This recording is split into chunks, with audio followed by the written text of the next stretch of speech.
मुचमुचहवा सचिन नन भलुआ। हाँ एक थे अपने भारत का वो सचिन जो चौका छक्का मारते थे तो बॉल जाकर के सीमा उस पार गिरता था।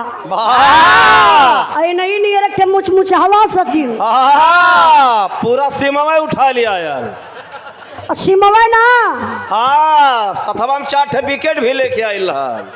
विकेट का मतलब अरे चल लड़का माई रहा। हाँ अरे वो सीमा हैदर 4 लड़कन के लेके आयल। हाँ एक ठे अंपायर पेट में रहा, इसमें फील्ड में घूमत था। अरे यार कुल बतिया तो से बतावा ला के है बताओ मास्टर। तो भैया कहीं पाकिस्तान के चक्कर में ना हुआ। अब मत खेलिया बिरहा सुना ठीक ना, तनी उनका खेतवैया करत रहे भैया। आई तनी बिरहा पर ध्यान दई।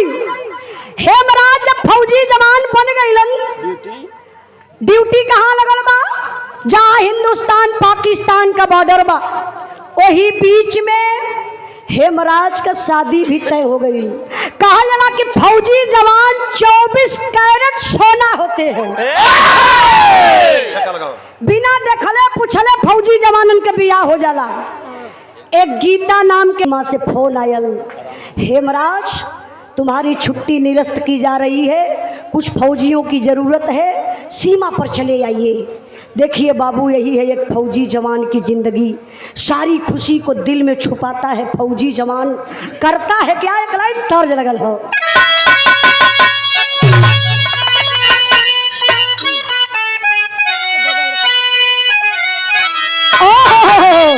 क्या बात है। चच्चा कहा जला कि बिरहा माने रामदेव और राउंड माने बिरहा। जौने बिरहा में स्वर्गीय रामदेव गुरु का तर्ज ना बा, वो बिरहवा विधवा लगे। हाँ बिना नमक का दाल जैसन अलोनी लगेले, बेमजा बिरहा लगेले। लेकिन वाह हमारे पापा भी बिरहा गावलन, आज भी अम्मा सिखावल, पहले भी बतावे। कहा बेटा के वो कौनो अंदाज में गौले रहे, लेकिन जब तू गई हा तो अपने अंदाज में गई हा। ये हमार अंदाज बा गीत स्वर्गीय रामदेव गुरु का बा। कैसे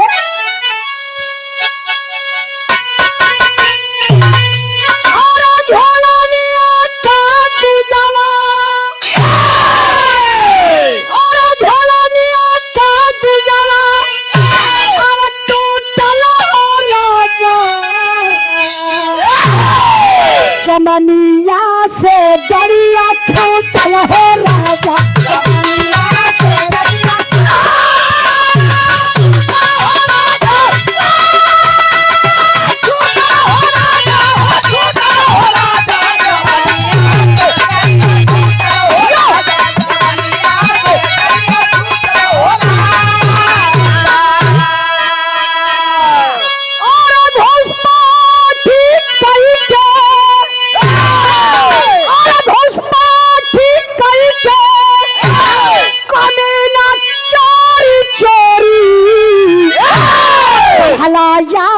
हमारे सरहद की गोरी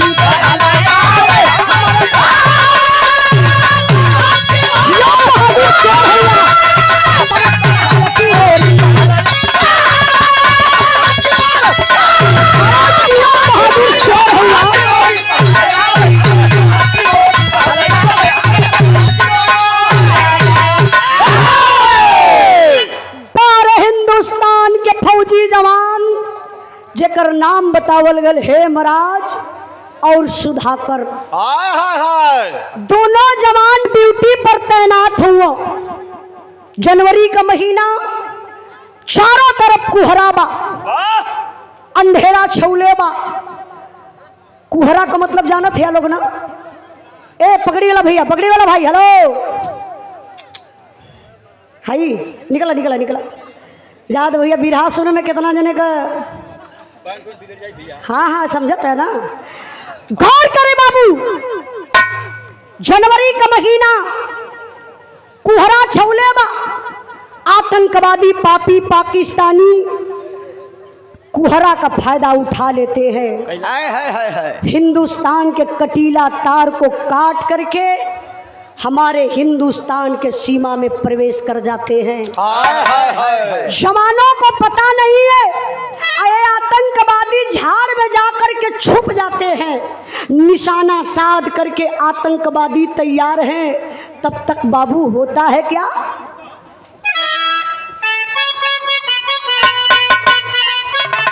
ओहो!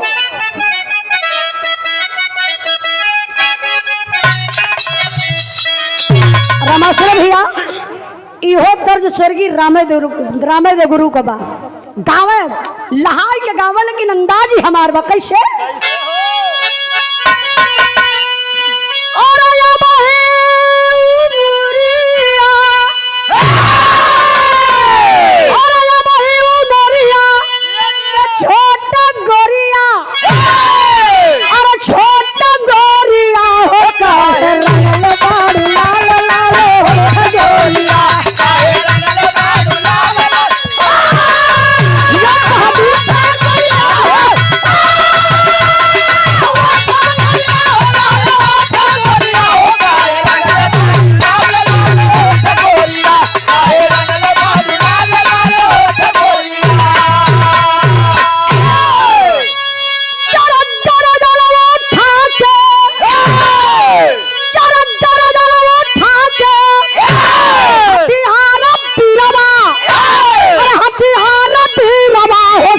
सांगे सुधार सुधार पीलवा,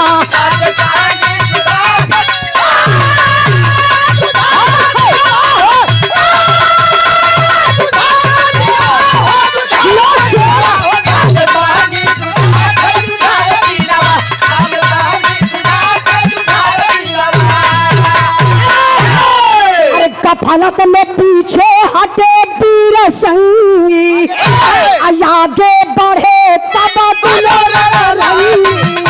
बढ़े तब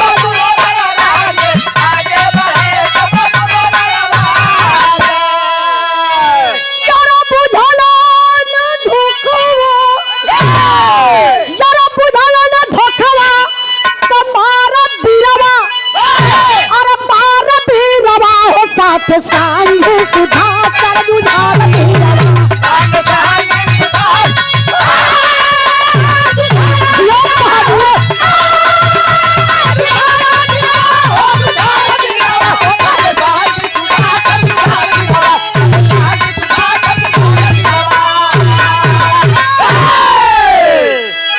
बिरहा पर ध्यान दीजिएगा बाबू। आतंकवादी झाड़ में छुपे हुए हैं, हिंदुस्तान के जवानों को पता नहीं है, आड़ से गोली निशाना साध करके बाबू गोली चला देते हैं। दुश्मनों की सनसनाती हुई गोली आई, हेमराज और सुधाकर के पैर में लग जाती है। देखिए वो पापी सीना में भी गोली मार सकते थे, सर में भी गोली मार सकते थे, लेकिन वो आतंकवादी पैर में गोली क्यों मारे? उनका मिशन था, हमें हिंदुस्तान का जिंदा फौजी मिलेगा, हम हिंदुस्तान का राज पूछेंगे। हाय हाय हाय, इसीलिए वो पैर में गोली मारे थे। उस घायल अवस्था में लेकर के बाबू दोनों जवानों को पाकिस्तान के पापी सीमा पार करके पाकिस्तान सीमा में चले जाते हैं। इतना ही नहीं, वो कितने बेदर्दी हैं, वो कितने बेरहम हैं, वो कितने बेशर्म हैं।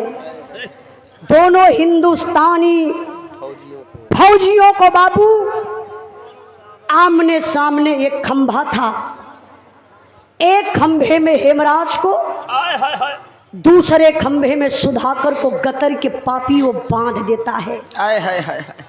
और एक पापी पाकिस्तानी जो काला ड्रेस में है, बड़ी बड़ी उसकी दाढ़ी है, लंबे लंबे बाल हैं, खून खाल लाल लाल आंखें हैं, कोरंगार देखने में लग रहा है, लेकिन हाथ में क्या है? चमचमाती हुई तलवार है। चमचमाती हुई तलवार लेकर आया और वो आतंकवादी हेमराज से सवाल कर दिया, बता दे हिंदुस्तान का राज, बचा ले अपनी जान को। लेकिन 12 हिंदुस्तान का फौजी जवान गरज कर बोला जवान, अरे दोगले की औलाद हम उस देश के वासी हैं जिस देश में गंगा बहती है। नहीं बताऊंगा रे साले हिंदुस्तान का राज, जो करना सो कर ले। ई पाकिस्तानिया पपियवा सोचलस कलस, अरे साला तू भूल गया क्या, कहाँ है तू? ये हिंदुस्तान नहीं है, हिंदुस्तान ये पाकिस्तान है, पाकिस्तान। तू क्या दिखाएगा भारत की गंगा कैसे बहती है रे? मैं दिखा देता हूँ कि तेरे भारत की गंगा कैसे बहती है। खींच के तलवरिया बाबू चलौलस हो, यह हेमराज का दहिनी बहिया खचाक से काटिल हलस। जब बाह कटल तो शरीर का बैलेंस बिगड़ गया, शरीर से खून निकल के जमीन पर पौटत बा, जैसे ट्यूबवेल से पानी गिरेला। अब ऐसा जमीन पर खून पौटत बा, ये पपियावा कलत देख ले, यही है तेरे हिंदुस्तान की गंगा। अगर साला तू बता दिया होता तो तेरे साथ में ऐसा कष्ट ही नहीं करता। यतन कही के बाबू लइके तलवरिया सुधाकर के तरफ चलल। खंभे में बधा हुआ जवान कलेजा कांप गया। आवत बप्पा भी पहले बाह के काटी। हाय हाय हाय हाय। सुधाकर कहला, ना भैया ना भैया, ना ना मेरी बाह को मत काटना, मैं तुझे हिंदुस्तान का राज बता दूंगा। तब तक तो बाबू ये बतिया हेमराज सुन रहलन। पैर में गोली लगी है, बाह कटी हुई है, हिम्मत नहीं हारा जवान। सोच गया कि अरे भाई अपने जान के लिए गद्दारी करेगा क्या। वो घायल अवस्था में चिल्ला करके बोला जवान, ना ना रे भाई सुधाकर ना, तुझे झंडा तिरंगे की कसम, तेरी वर्दी की कसम, धरती माँ की कसम। अरे पगला, एक भी हिंदुस्तान का राज मत बताना रे, जान तो अकेली जाएगी, हिंदुस्तान और हिंदुस्तान के लोग तो सुरक्षित रहेंगे, तो हिंदुस्तान को खतरे में डाल रहा है। तबले ही पपियवा का कैलस आतंकवादिया दौड़ के पहुंचल सुधाकर के पास, जाय के अपन कनवा वही सुधाकर के मुहवा तर लगौलस के जवान डर रहा है, हिंदुस्तान का राज बताएगा। लेकिन बारे हिंदुस्तान का फौजी जवान, हिंदुस्तानी खून बा, लेकिन क्या कर सकता, वो तो खंभे में बधी हुई शरीर, लेकिन हिंदुस्तानी खून उबल गया। खेखार के ओ पपियवा के मुहवा पर सुधाकर काला थू, यही है मेरे हिंदुस्तान का राज, अब जो करना सो कर ले, मुझे जीने मरने का कोई गम नहीं है। कहला आतंकवादिया, अरे साला भैया भैया, ए सफेद सफेद शर्ट वाला भाई, डाक जैकेट वाला भैया, बैठा था एक मिनट, बढ़िया बढ़िया। आप राजू चौधरी धुआर्जुन बड़े भैया जी की तरफ से बीरज के भाव पर 200 रुपए का पुरस्कार, भैया के बहुत बहुत प्रणाम। तनी बिराह पर ध्यान रहे बाबू, ये आतंकवादिया कला सरे साला, साला उससे पूछा तो हिंदुस्तान की गंगा दिखाया, साला तुमसे पूछ रहा हूं मेरे मुंह पर थूक दिया रे, ले ले मेरे हाथ से गिफ्ट। खींच के तलवरिया चलौला से भैया यह सुधाकर का गर्दनिया काटिल हलस। वही नशा में तलवार लेके आयल भागल भागल हेमराज का भी गर्दन काट हलस। दोनों जवानों का गर्दन मार दिया, जैसे फुटबॉल छटकता ऐसे छटक के गर्दनवा होतना दूर पर गयल। वही तलवरिया से बाबू दोनों जवानन का पेटवे चीर दिहलस। पेट चीर के पेट का सारा सिस्टम निकाल के बहरे फेंक दलस, हे पेटवा के खुखा बना दलस। काहे बदे? ओहू में राजबा, एक भयंकर बम हेमराज के पेट में, एक दूसरा भयंकर बम सुधाकर के पेट में रख के वो पापी सिलाई कर दिया। वर्दी पहना के लसिया लियाई के रातों रात हिंदुस्तान सीमा में कगैल सो। जानत हुआ कहे ए लिए बम रखले रहला कि हिंदुस्तान का जवान जब लाश के साथे छेड़छाड़ करी है, लाश के उठावल चाहिए, विस्फोट हो जाई, जितना आसपास जवान रही हैं सब मारल जाई है। इसलिए वो पापी बम रखे थे। लेकिन ये गर्दन कहाँ है, सर कहाँ है? वो पाकिस्तान में। कई दिन बीत गया, खलबली मच गई, सीमा पे 2 जवान गायब, कहाँ चले गए पता नहीं चल रहा है। कई दिनों के बाद कुछ जवान जब झाड़ी की तरफ जाते हैं, दोनों जवानों का पैर देखते तो अवाक हो जाते हैं। बोले भाई देख, मुझे लग रहा 2 जवान यहाँ सोए हुए हैं। आगे कदम बढ़ाते हैं, तबले तक कदम पीछे हट गया। क्यों? पेट काफी ऊंचाई ले सूजा हुआ है, बाह कटी हुई है, गर्दन का पता नहीं है। जवान समझ गए भाई देख खतरे से खाली नहीं है, दाल में कुछ काला है। अगर वो जवान उस लाश को उठाते तो शायद बाबू विस्फोट हो जाता और वो जवान मारी जाते। लेकिन चेकअप करने वाली मशीन आई तो उस बम को सुरक्षित निकाला गया। कैंप में ले जाए के जवान सब लसिया के भैया हो गमी मनावत हुआ। यहाँ का बात आप लोग छोड़ लिया, तनी सा दिमाग आप लोग ले के चला मथुरा में। हेमराज का दुल्हन गीता स्नान करके श्रृंगार करे बैठल हई, तबले उ माली के ठे असगुन दिखा दिलन। अच्छा असगुन का बा, अब हमारे बिरहा के बीरस में करुणस का लाइन में थोड़ा से ध्यान दी है। मनीष धुआजुद, आप मंजू भैया धुआजुद के, मनीष भैया धुआजुद से, धुआर्जुन भैया अगर गलती हो जाए तो माफ करी। हाँ कैसे गांव को हमारा तो पहली बारी नाम सुनत बनी। 100 रुपये का पुरस्कार देके भैया सम्मान के लिए बहुत बहुत प्रणाम। एक लाइन ध्यान दे बाबू, करुणस का भाव बा, कहना बका।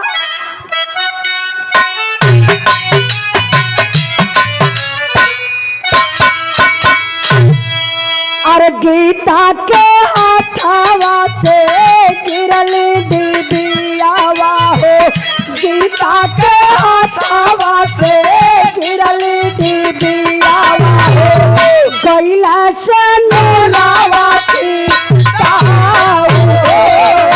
गीता के हाथावा से गिरल दीदियावा हो, गैला से नूरावा थी कहाऊ हो।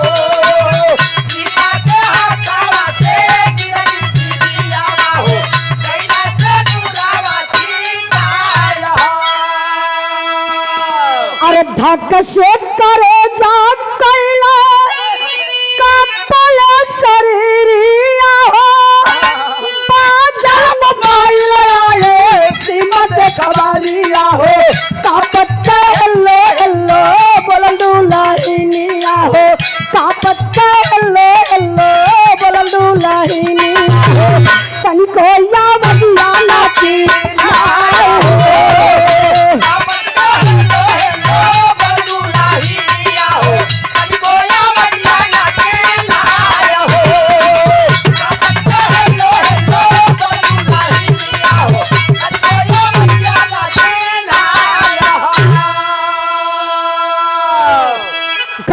बाबू। गीता बेचारी स्नान कई के श्रृंगार करे बैठल ही, बरवा चोटी कैलीन, हाथ में सिंदूर का डिबिया लेके मांग में लगावे गईली। भैया हो तबले तो शरीरिये अंदर से कापल, सिंदूर का डिबिया हाथ से छूटल, सिंदूरवा जमीन पर बिखर गयल।